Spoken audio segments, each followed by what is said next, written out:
long-winded, running through this life like it was mine. Never settling, but setting every goal high.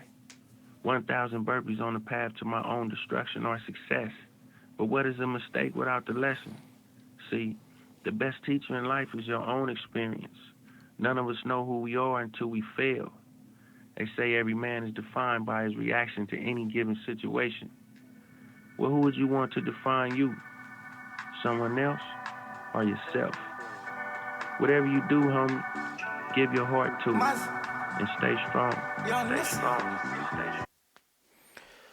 Hello, everyone, and welcome to the latest episode of the iSee109 podcast. And I am joined in studio with my lovely wife, Randy Marie Jackson Wiggs. Thank you. So good to be here with you. Yes, I'm very happy to have you in studio. Today, I decided to start this podcast, this video cast, this video that we're doing here, because tomorrow, in an hour and 3 minutes, it will be March 31st. And this is a very important date because I was a fan of Nipsey Hussle. And on that date, Nipsey was murdered. And it's a sad date, but it's a date that I want to do my best to keep the marathon continuing And honor him in the little way that I can. Because Nipsey was a personal hero of mine. Nipsey was younger than me, but he was quite accomplished in his short life. And yeah, so that's what we're going to do here. We're going to talk about Nipsey. We're going to talk about this date. We're going to talk about this month. I want to talk about my experiences in the month of March in 2019, but also in 2020, and then 2021, and then now in 2022. So I want to talk about those things. I think so. Yes, you do. That's what I want to get off of my chest. Get it off your chest. And yeah, so where are we, Kobe? You're at 109. You're at 100. You're at 109 right. What's going on with my equipment? You're at 109. Man, what's going on? You're at 100. You're at 109 right now. Thank you. There it was. Something was tripping with my equipment. I don't know. That's Kobe Bryant, right? If you listen to one of the podcasts, you'll understand where I got this clip from. But where are we, Randy? You're at 109 right now. That right there. That right there. Cool. So, this is dead air, Randy. We have to talk. We have to give the people a discussion. Thank you guys for showing up. Time is of the essence. I don't want to waste your time. I just want to tell you what's up. All right. So, Randy. Yes. What's up? How's your microphone? Is everything good? Yes. Good. I think. Oh, it must be my headphones then. Okay, because the volume was a little low. Can you hear me now? Yes. And what's important is that you can hear Randy. All right? Okay, so Randy's heard me tell these stories, but I want to tell it and I want to record it and I want you to hear it. All right. So I'll try to keep it short. When Nipsey was murdered, I'm going to go back the week before Nipsey was murdered. Okay. I was in Oman. That's a desert country in the Middle East. And I had read his article in Forbes magazine. And I was riding high because I was the only person from Los Angeles in the desert at that time. I had a friend, a colleague from, I think, Tennessee, another colleague from Detroit, I think another colleague from Canada, and I was representing Los Angeles. So, I lost my train of thought. Randy lost her train of thought. She's nervous in front of the cameras and she just is shy, but I'm going to try to, get the attention is on me. I'm the one who wrote this poem 10-9 and I'm the one who started this podcast and this YouTube page and everything. It's all on me. Randy has nothing to really worry about. Well, I I do have a question. Yes. I want to know about the Forbes, the magazine. What was the article about? Like, give us a little history or background information on that. I'll tell you first, I was a finance major. I studied finance because I wanted to get into the world of finance, into the Fortune 500 companies, those big Forbes, those companies that are in Forbes. I wanted to be there, and I didn't make it. I wasn't there. I had little jobs and stuff like that. So that's my personal experience. But then here's Nipsey Hussle with an article about his accomplishments in Forbes magazine. Okay. Now, by all of my advantages in life, coming from a two-parent household, going to university to study, that would have been me.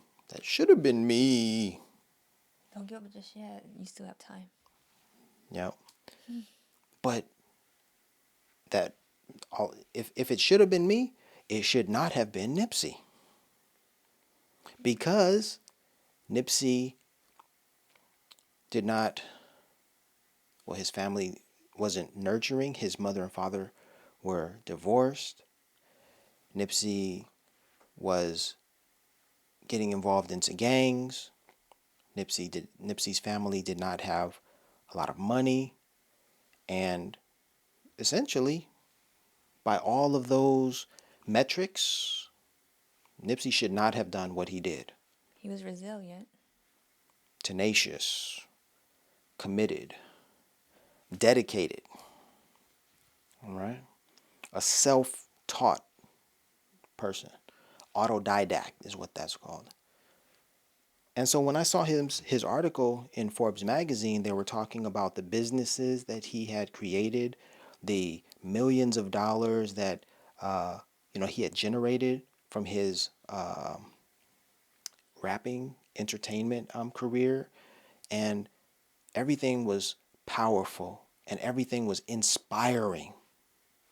So when I read that article, there I was in the desert. I was doing all right for myself. But when I saw a hometown hero in Nipsey, I stuck my chest out in the desert. And I'm like, somehow I feel more connected to him because he's giving me hope. And I was like, yo, man, if he can do it, I just have to figure out what I have to do to become a success. Because everything basically counted him out, but he was very much in. So he was my hero. He's younger than me, but he's doing it. And I remember when I was studying finance and Nipsey was interviewed, and he said he used a financial principle. He said he wanted assets and not liabilities. Mm-hmm. I studied finance for like 7 years, and that was such an important point to learn. It took me 7 years to learn it. That's okay. You learned it. But for Nipsey at his young age, just easily say something that was a gem so important, and he just said it casually in the interview, I was blown away. I was like, whoa, man, this guy is special. So that's what's up. That's what's up with Nipsey. All right. Did I answer your question?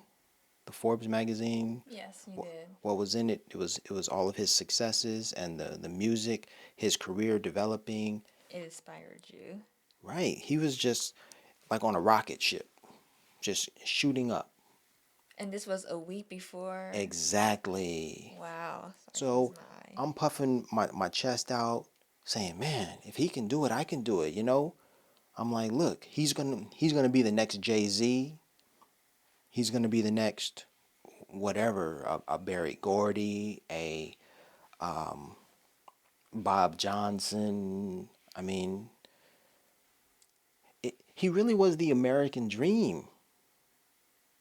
He epitomized the American dream, just like, look, no matter what your circumstances are, you can rise above them if you work hard, because through his dedication, tenacity, persistence, all of that. It didn't matter that he was affiliated with the gang. It didn't matter all of those things. He was able to rise above it. And so all of that was a very inspiring story. And you know what? I was in the desert of Oman and I met people, I was working along people from different parts of the world. And they told me when the story broke that they knew who Nipsey was. When he passed away? They knew him. Wow, so he's worldwide. I'll tell you, there was white boy Joseph in the desert. All right, he came to me and he said, "Yeah, Nipsey was a great man. I listened to all of his music." And I said, "Wait a minute. I'm the one from Los Angeles. You, wherever you come from, how did you, gravitate toward his music?" And he knew his whole catalog. Wow. That leads me into my story about how did I learn about Nipsey? I mean, yes, I'm from Los Angeles, but some parts of Los Angeles, I'm not of Los Angeles like that. And so Nipsey was of Los Angeles, of that part that I wasn't a part of. And I did not gravitate towards it, but only until Nipsey changed that section did I gravitate towards that. What do I mean? I mean that Crenshaw and Slauson intersection, Randy, you know it. We're from LA. Yes. I'm kind of closer to it, but I grew up not, going towards that area because my mother would keep me away. Said it's not safe. So. And to underscore it not being safe, I mean, just a month or so ago, someone was celebrating Nipsey's life and legacy, and a tourist was shot there. Right. So, Sad. all right. Yeah, I stayed away because I knew of that element. I knew, you grow up in LA, you know what it is. Shout out to Watts homie Quan. He makes those funny, interesting videos on Instagram and YouTube that, yes, they're funny, but there's a serious undercurrent. He's talking about real life situations that have ended up traumatic and tragic for people. Los Angeles is very dangerous. So anyhow, we want to keep this upbeat, but we still want to talk about the gravity of the situation. And so Nipsey captivated my imagination. And in 2018, I finally got the courage and I finally went to the Marathon clothing store at Crenshaw and Slauson, where I bought my Crenshaw sweatshirt. I bought a t-shirt that was inspired by none other than my man Jean-Michel Basquiat. Wow. Which was so fascinating because Nipsey knew about Jean-Michel Basquiat. Did he really? Yes, he rapped about Nipsey rapped about Basquiat. Nipsey used the crown. If you see on my t-shirt here, I have the crown, Basquiat's crown. It's better if I show you on Randy's t-shirt, the crown, Basquiat. Jean-Michel Basquiat made the crown so powerful and prevalent in his artwork right back here. If you look at Thor, there it is right there. Boom, for real. So Nipsey borrowed these elements from Basquiat, rapped about Basquiat, and that just touched my heart because I was like, yo, we're like on the same wavelength. We're different, very different, but we're on the same wavelength. So, yeah. Let's get straight to it. Yep. Well, I'm not sure if you want to talk about or discuss other things, but I want to know when you found out about the news of his death, like where were you? What were you doing? How did you react to it? All right. So, my poem is entitled 10-9 because I have a whole history of seeing the numbers 10 and 9. I'll start there. Just remember that. Put a pin in that and remember that point. All right. So how did I learn about Nipsey's passing? Again, I was riding high on the Forbes magazine article. And then one night, I guess, it was March 30th.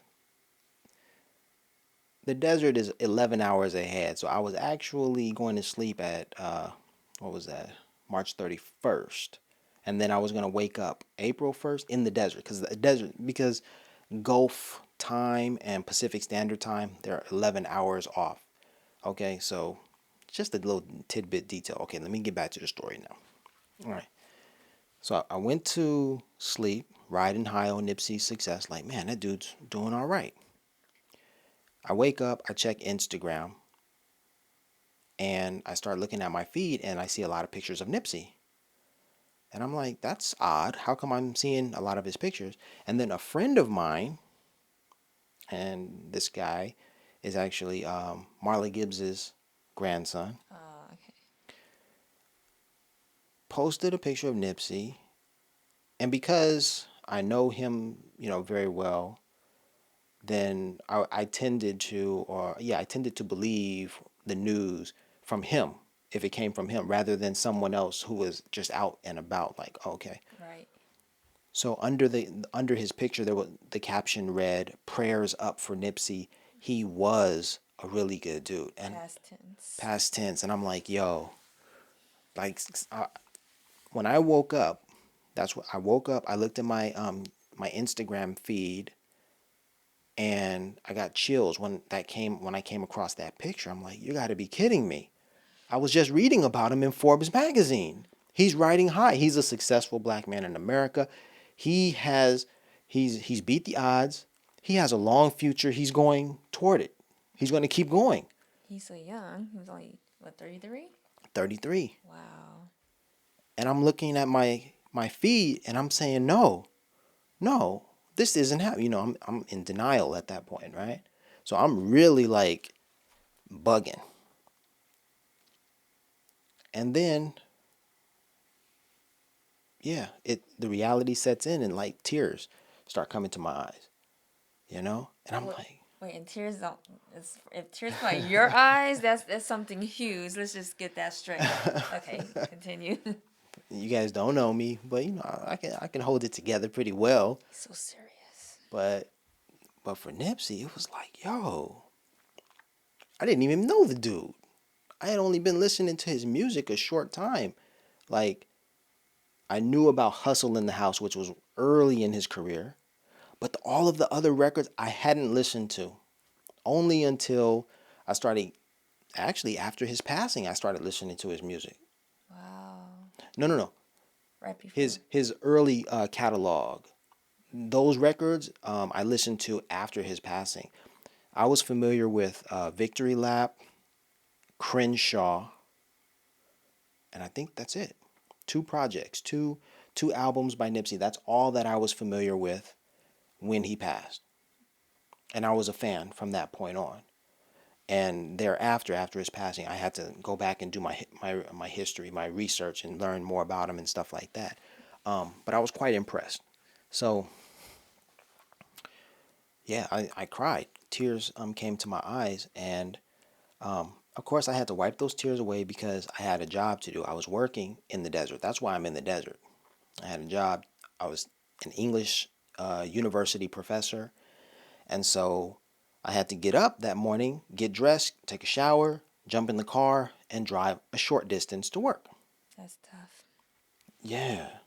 Like emotionally, mentally, it's.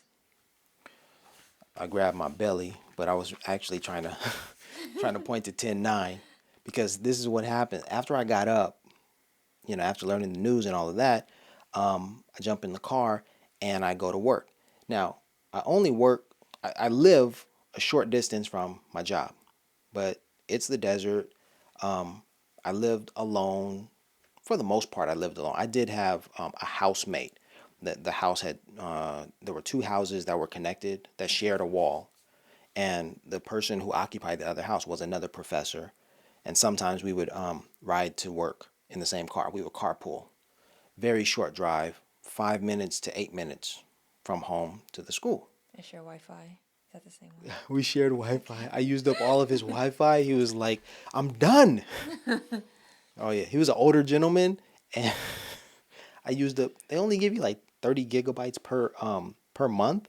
And I like downloaded movies because I was bored in that desert, okay? And I'm downloading these videos so I can watch them later, like full on movies that were like 8 GB each, and the 30 GB was for the whole month. Horrible. All right. So Dr. Saad from Iraq.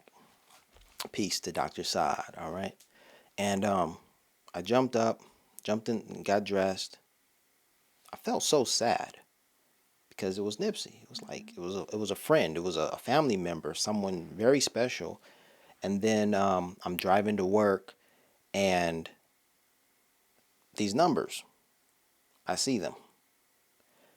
And how do I see them? A truck is barreling down the road, and the truck cuts me off. And to cut someone off is to really capture their attention, because when someone cuts you off, you feel angry. You have that road rage, and that captures your attention. You're like, hey man, I need to do something.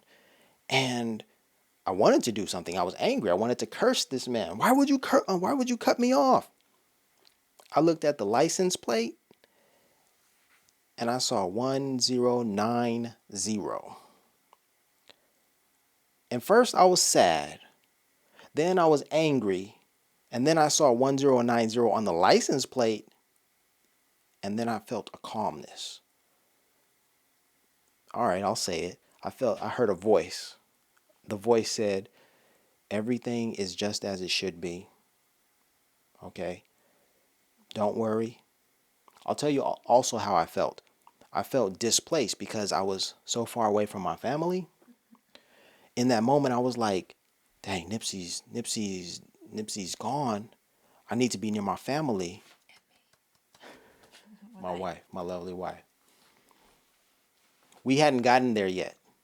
We hadn't gotten there in our relationship. We didn't know. We knew each other, but we didn't know that was going to happen. And that story is also related to 10-9. That's a very special story right there. I did not know. But yeah, so I was so far away from my family, and I was like, what am I doing in this desert? I'm like, what am I doing? But then that calmness washed over me, and that voice said to me, you are where you need to be. And I'm like, really? But I'm so far away from my family. Things are happening back in Los Angeles that are just like horrible. Like, of course, no, you don't run to a fire. I wasn't trying to get back to LA and be like, yo, who did this to Nipsey? I'm gonna hurt you. No. We think before we act. you know. Yeah, so Wait, really quick. I didn't realize. So the day you learned of Nipsey's death, yes. that's the same day that the truck cut you off. Absolutely. Well, I didn't realize. Like, I heard the story so many times, but I didn't realize that was the same day. Like, And it was within like an hour, because I would usually get up around 6:30, and Dr. Saad and I would leave the house around 7:30. All right. So between 6:30 and 7, I mean, I woke up, I got the news of Nipsey's murder, of the shooting that occurred, and by 7:30 I was on my way to work. So within an hour of getting the news of Nipsey's murder, I jumped in the car, took a 5 to 8 minute drive to get to work, and that's when I saw the truck. Now, here's really another detail that's going to like blow your mind. There were only 2 cars on the road. Now you could be like, Larry, you're so fascinated, you're so focused on those numbers. You can find them anywhere. Like if we got on the highway, you could like look at all of the cars, and I bet one of those cars is gonna have that license plate 109 on it. Yeah, but what if there are only 2 cars on the road? What are the chances of that other car having the license plate that resonates with me? right, and it's the way that it happened, like the timing, the place, like everything. Within an hour of learning of Nipsey's passing, or his circumstances, it happened like that. All right, this has been longer than we expected. We're going to cut right now, and this is just part 1 of our tribute to Nipsey and March 31st. Thank you, Randy. Thank you all for watching. This is just part one, so stay tuned for part two. We're going to end with a little bit of Nipsey. Long-winded, running through this life like it was mine. Never settling, but setting every goal high. 1,000 burpees on the path to my own destruction or success. But what is a mistake without the lesson? See, the best teacher in life is your own experience. None of us know who we are until we fail. They say every man is defined by his reaction to any given situation. Well, who would you want to define you? Someone else or yourself? Whatever you do, homie, give your heart to it and stay strong.